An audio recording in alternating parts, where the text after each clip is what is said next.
Isang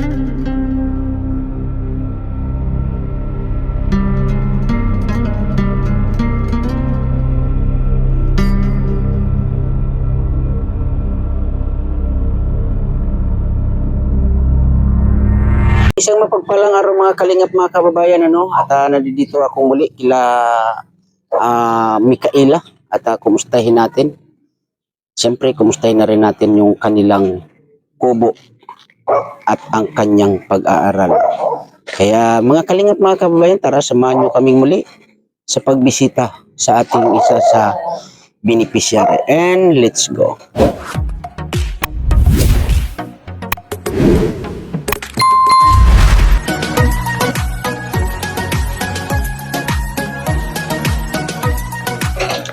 So, dito tayo. Anong oras na ba? Tanghali. Saan nandito?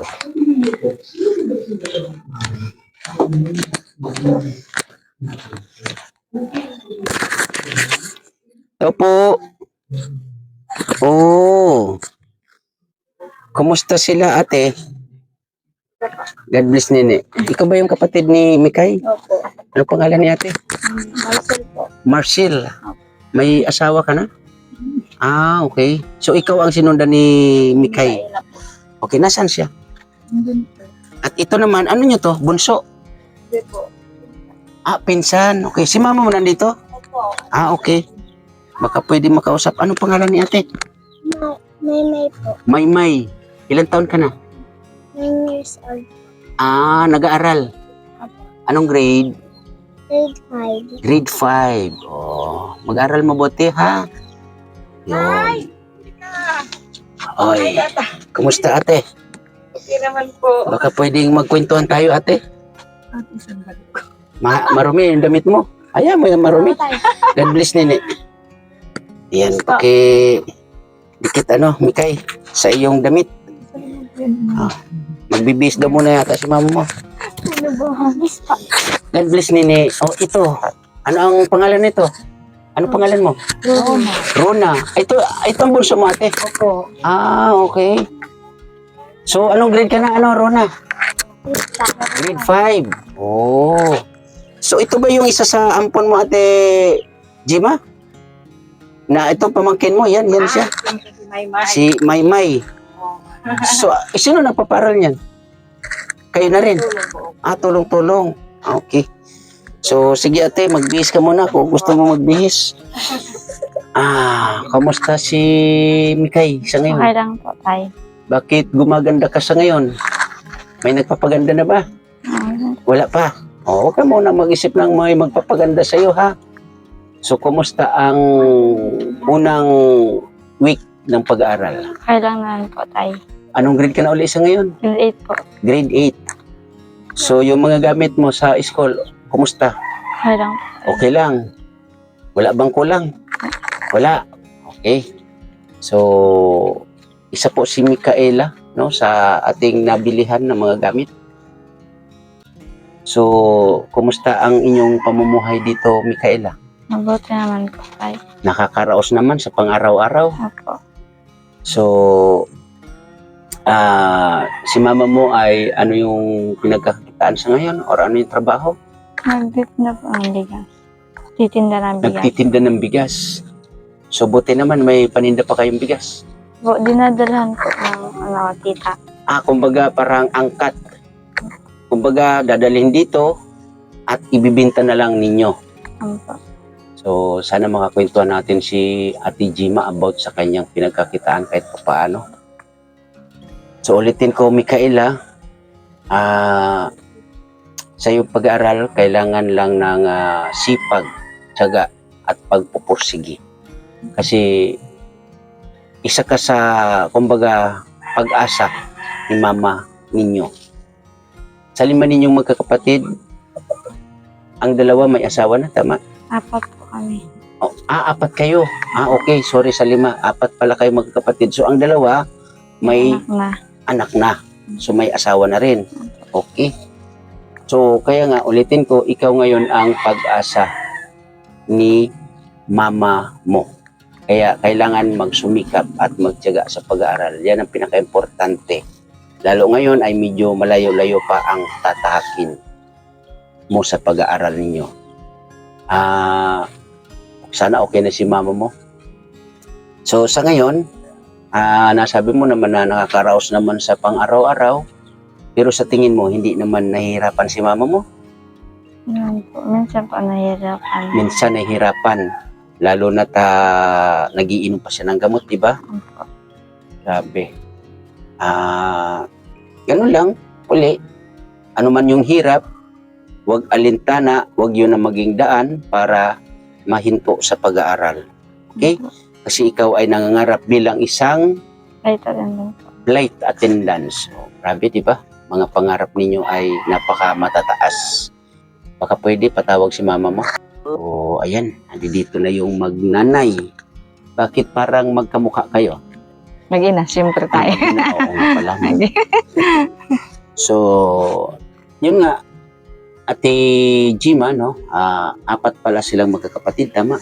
Opo. At itong si Micaela ay pang-4. Tatlo. Pangatlo. Okay.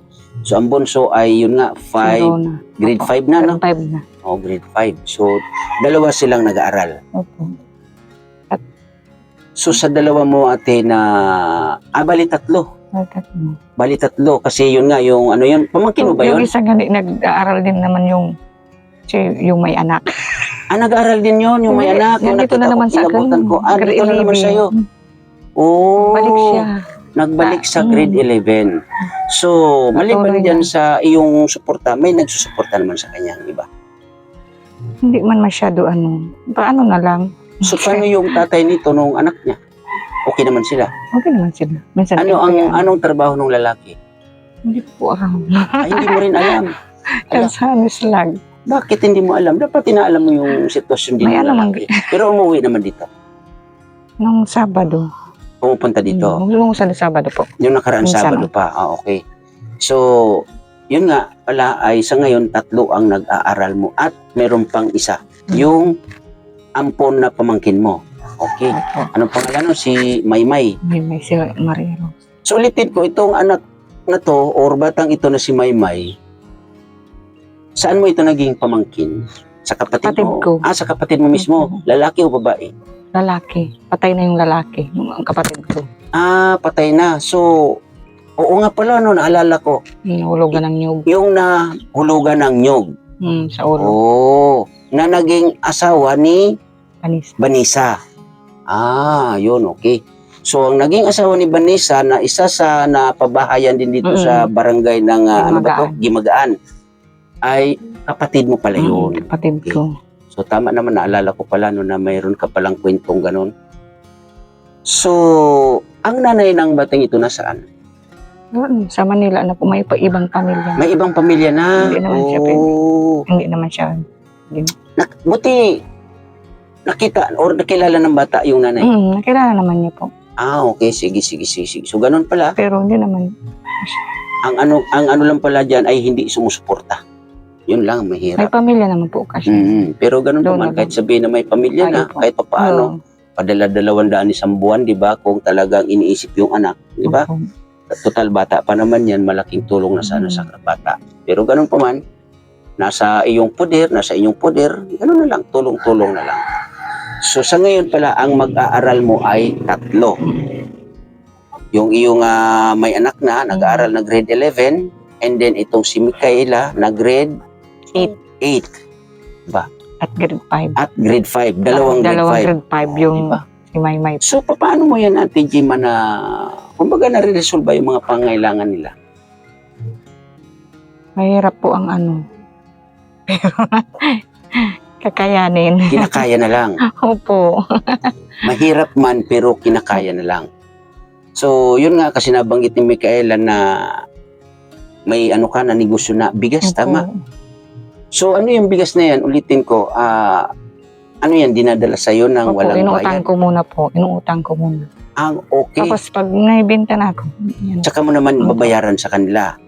Mabubuti may nagpapautang. Yun ang maganda kasi may nagpapautang. So, sa isang kaba ng bigas na yan, magkano naman ang binta mo, ate? Ang aniga po. Ay, yung sako. Hindi, yung pinakasako or kaban. Oh, sako. 2.5 po. 2,500. Ano yan? 50 kilos? 50 kilos. Oh. 50 kilos, 50-50 na po ang kada sako. Okay.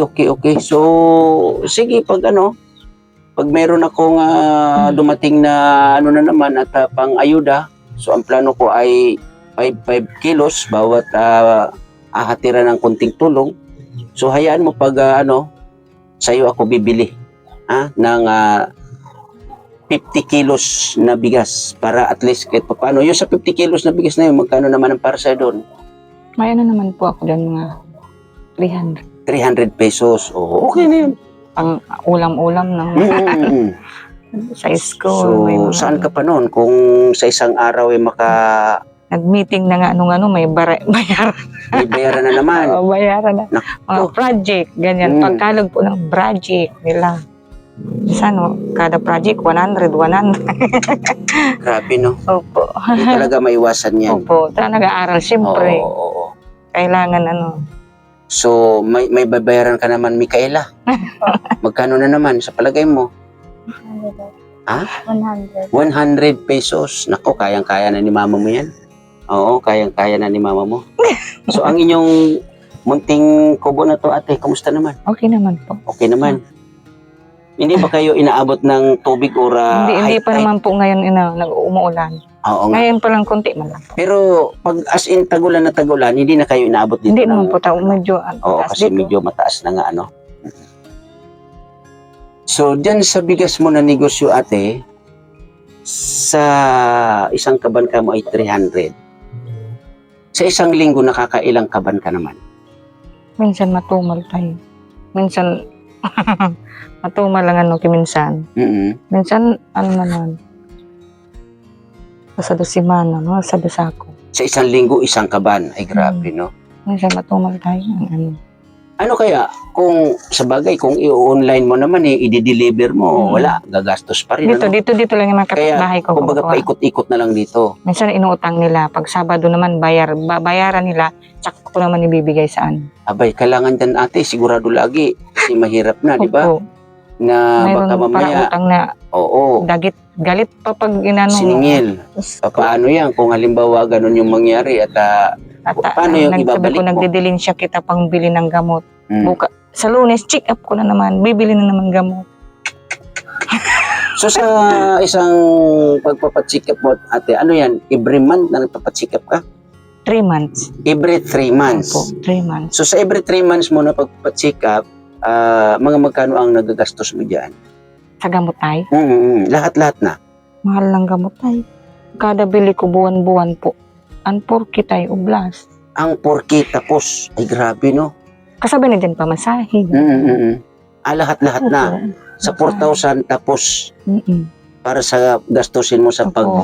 tuloy-tuloy ng paggagamot. So mahal kaya hindi mo mamaagad sa mga seryosan dyan sa So ibig sabihin mayroon din mga nahihingi-hingi sa mga minsan sa Sursugon po karayo dito may pila. Sursugon mismo. May pila po ako. Yung mga mura lang vitamins ganyan mayroon naman. Pero yung pinakamahal na gamot ko wala. Talagang as in Opo. bibilihin. Ilang 4 po ang may resita sa Ilang gamot pa ang tinitik mo? 4. 4 na klase. Grabe, no? Tayo pa tayo. Magkano yung pinakamahal? Pinakamahal yung 60 plus, ganyan, 48 plus, 35, ganyan. Yung iba, yung vitamins, mga 11 na yan, mura-mura na. So, yung 4 na klase ng gamot mo, ano yan? Everyday? Kailangan Opo, inumin? everyday. Lahat yan? Ay, grabe, no? Kaya grabing Gastusin. So, paano mo nare-resolbahan yan, ate? Hindi ko nga Gemma? po aram. Ay, hindi mo rin alam kung paano. Pag may nagtumutulong naman kay minsan. Pero minsan lang, minsan talaga mo yung pangbayad mo sa bigas, minsan may mo pa sa gamot. Gamot, magagamit para sa Opo. gamot. Kahit na lang ang diskarte ko, kahit yan ganyan ng PC, ako. Yan. May din siya man ako din buwan-buwan. Kumbaga diskarte talaga. Kailangan tuloy-tuloy yung gamot ay. Pero Bawal yun. bawal mapalihan ang gamot. Bawal. Pero Baka bumalik yun nga, pero ano ang diyan, Ate Gemma? ano ang sabi ng doktor sa'yo? Hanggang kailan ang gamutan mo? Wala man sinabi siya. Wala rin sinabi. So parang Continue lang ang check-up. continue ang check-up, Parang tuloy-tuloy din ang parang gamot. piga ano paninda diretso piga pigiling gayud At piga. tinitingnan yung Opo. ano ng karamdaman mo kung hanggang Pero binababaan nila ang gramo na dosage po ng gamot ko. Okay. Kaya medyo na nag-okay ng ano ko, binababaan na nila yung, ano iba kasi mataas tayong ano, Ang dosage. kaya baga biglang nag-ano sa ano. Biglang parang lumalaki ang katawan mo. So pag gano'n Jima, anong nararamdaman mo? Pag parang lumalaki ang katawan mo? Namati ko man tayo na baga nag-urugat ang, Parang kinisan sumisikip ang mga balat mo. babaanin da ang ano. So ibig sabihin, hindi pala siya nakamintin. Kung ano yung magiging epekto sa Apo. katawan mo, either babaan or taasan nila. Oh. Kada check-up ko tayo, may laboratory ako, doon babasihan. Kung bababaan ang ano, ang ihi dosage. ko tinitingnan lahat, dugo, lahat tayo. Grabe, ganun pala Grabe tayong lupus, ano? Kikris po baga daw yun, pareho. Mm. Pero iba ang kikris sa buto ata. Niya ako sa ano lang, sa skin. katawan. Opo, tapos dati nag-nunus bleeding ako. Dati araw-araw ako nag-nunus. Mabuti ngayon 3 taon na hindi na ako nag-nunus Thanks God bleeding. naman, oo. Thanks God nga. So siguro, kaya ganun ate ay Dahil sa kumbaga, gamot ata. naano sa gamot. Kumbaga, nakuha ng gamot yung iyong Opo. karamdaman. Kaya ganun po ate siguro. Opo. No? So, yan, maraming salamat sa mahal ng Panginoon kasi nga ay patuloy-tuloy ang iyong recovery. Maraming salamat sa inyo. Tumutulong. Welcome po ate. Hindi Yan ako naman po ate makabibili ng mga gamit niya. Yan naman po ate ay dahil sa ating mga nagiging kaagapay katuwang natin dito sa Bunso, lalong-lalo na si Ate Di Roland. Kasi nga, itong si Micaela ay mahal na mahal ni Ate Di Roland. Mabuti nga. Pinuntahan niyo ako dati dito. Oo. Ay, maraming salamat. Tapos yung bahay namin na ano, meron na kayong bahay. Meron na kayong talagang as in, Opo. inyo ng sariling tulugan. Ano? So, ganun lang Ate Jima, no? Laging magdarasal sa mahal ng Panginoon. Kasi nga ay siya naman talaga ang Opo. nakakaalam sa kung ano ang Kung ano sitwasyon natin. Ano nangyari sa akin. So maliban dyan natin sa iyong pinagkakitaan nga na yan sa bigas at yung sinasabi mo na yung parang Pinapautang din nila yan tayo. Buwan-buwan ang bayad niyan. mga sabon tsaka mga pabango. Pabango. Oh, okay. Colgate, ganyan. Lahat-lahat sa loob ng bahay. So maliban dyan ate, wala ka ng ibang okay. Ang pinakamahirap kasi dyan ate, yung meron ka pang karamdaman. Yun yung isa sa pinakamahirap. So ano ang iniisip mo ate pag ganun sitwasyon, lalong-lalo na walang-wala ka Wala na? na ako. Ano yung iniisip mo ate? Wala nang nagdadasal na lang na sana may namating na pangbiling gamot tapos pang araw-araw na pangkain. Yan, tama yan ate, magdasal lagi. So, yun nga, Karapos. ang pinakaano ngayon dito kasi marami ka pang mag-aaral. Isa yan sa nagiging suliranin, Opo. pasanin. Oo, kaya ano lang, sabi ko nga kay Micaela, Continue lang tayo. Para yan, sa mga continue anak. sa buhay, tama. Kung ano lang yung Kung ano kaya, makakain dyan, yun na lang. pagsaluhan. Pag- Buti hindi naman mapili itong si Micaela. Sa Hindi mga anak mo, naman hindi po. naman mapili sa mga Hindi pagkain. naman po. Sabi ko, wala naman ako bibiling mga Walang ibibiling mga masasarap na pagkain. Kagabi nga nari mo. Bakit? Anong kagabi? Bakit? Walang ulam. Ano, Panis ng ulam. Wala kayo. ano yung ulam niyo ninyo kagabi, Micaela? Kangkong. Kangkong na panis. Grabe naman yan. Medyo panis na. Wala nang. Sabi ko, kanin na lang. Pwede na yan. Matutulog lang naman kami. Grabe naman. Grabe no, sitwasyon Kaya lunes hirap na ng naman. buhay, ano? Bibili na naman ng gamot. Pamasahe. Ay. Meron na naman naka-schedule. Sa lunes po. Mayroon na naman ako. Grabe. Lunes, pamasahe. Gamot na naman bibili. Ano na maubos. Grabe ang sitwasyon ninyo, no? Diyos ko, tinatawa na lang tatay. So, ano na lang ate, yun nga, dasal. Pero sa ngayon, ako ay nag-iikot nga para makumusta itong si Micaela na sana mga kalingap mga kaibigan, ano, sa mga nandito po sa aking premiere na to, no? Sa kwento ni Ate Jima Agripa na may anak na 4. na kasalukuyan ay walang katuwang sa buhay. Na ako po ay nananawagan sa inyo na sana meron makaampon or makasuporta dito kay Micaela, lalo-lalo na po sa kanyang pag-aaral. Ulitin ko, ito po ay hindi pilitan sa mga meron lang po. Kahit na 500 every month, kung kaya nga palakihan, mas mainam. Kung hindi naman kaya yung 500, kahit na magkano po, no? Para sa batang ito, para naman kahit pa paano makatulong sa kanyang pag-aaral at matulungan din po natin itong si Ate Jim Agripa na ngayon ay may karamdaman na lupus. Na ganun po man, okay na siya, pero tuloy-tuloy ang kanyang gamutan. At ano pa yun ate? Laboratory. Diyan sa laboratory na yan, wala na kayong binabayaran dyan. Mayroon po sa, pinipila ko po. Ay, gano'n? Nagpipila naman po ako. Kaya, kada check-up po, bago ka mag-check up, pipila ka muna ng mga babayaran mo. Ay, grabe, no? Ganyan sa mga DSWD. Mm-hmm. Para, pag mo, kukunan ka na lang ng dugo. So, dugo talaga ang chinichika pala? Dugo tapos ihi. Ah, gano'n? Tinitingnan yung mga, kung okay. Mm-hmm. Kasi uminom ng gamot. Grabe, no? Grabe tayo talaga. Kaya, tiyaga po. Tiyaga. Saka, para, sa mahal na Panginoon talaga. Diyan tayo kakapit, walang iba. So, ganun lang Micaela, kung sakasakali, meron makarinig ng mga malalambot na puso at talagang asin matulungin, lalong-lalo na sa kagaya mo na estudyante, huwag kang mag-alala at ipapaabot ko yan sa iyo, ha? So, sa ngayon, Ate Jima, lagi pong mag-iingat dito. Opo. Na uli, sabi ko nga ay huwag tayong maghintay, huwag tayong umasa kung ano ang darating sa inyo. Yun. Sa atin, yun po yung ating tanggapin. Opo. At ma-appreciate po natin ang sa ating kalooban na yan ay tulong para sa atin. Opo. So, sana, kasi meron naman na kayong bahay, na kubo, no? Hindi masasabing talagang asin magandang bahay, pero napakaganda na Opo. para sa kanila or para sa Malaking inyo, tulong no? na po. Opo. Kung ano yung makakamit ninyo, maging maginhawa man kayo, at kung ano man, sana po walang magbabago. Kasi ang Opo. pagtulong po ng Team Kalingap namin ay walang katapusan. Hanggat kaya, hanggat meron, tutulong at tutulong ang Team Kalingap. Ate Jima, ha? At Micaela, Salamat po, tatay. sikapin na maabot ang iyong pangarap na maging isang flight attendants. Grabe, no?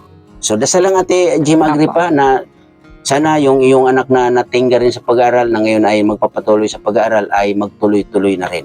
At sana mapagpayuhan na wag muna silang mag-anak uli. Kasi isang masasabing pasanin yan para sa kanyang profesyon or pangarap. Ano kaya ang pangarap ng batang ito sana ate? Maging isang teacher. Okay yun kasi dito naman sa Luzon ay mayroong teacher. Oo. So, ganoon lang Ate Jima at Micaela. At yung mga gamit mo, no, alagaan. At kung ano yung kulang, magsabi ka lang sa akin. So, magkano ulit yung babayaran mo? 100 po. 100 pesos. O sige, aabutan kita ng 100 na. Salamat bibigyan kita ng 100. Ako na pambigay na siya sa Lunes. So, yun lang. Kumusta natin si Micaela? At ayun nga, nalaman natin na ganun pala yung sitwasyon ng kanyang nanay ni si Ate Jim Agripa na patuloy-tuloy sa kanyang mga gamutan na medyo malaki pa rin pala talaga ang ginagastos nito sa kanyang sakit na lupus. Kaya maraming salamat po sa mga nagiging kaagapay katuwang din natin dito sa paglingap sa Donsula, no? Kung hindi po dahil sa inyo ay wala silang natatanggap na kahit papaano na tulong. Lalong-lalo na sa gagaya ni Nanay Jima na isang single mom. Walang katuwang sa buhay. Kung hindi dahil sa kanya diskarte, ay siguro wala na. Kaya muli isa man sa aking premier, maraming salamat po sa inyong suporta, no? Hindi ko na po kayo maisa-isa. At alam niyo na po yan kung sino-sino po kayo. Kaya muli, thank you na marami and God bless sa lahat. Bye-bye. Ingat po tayo parati.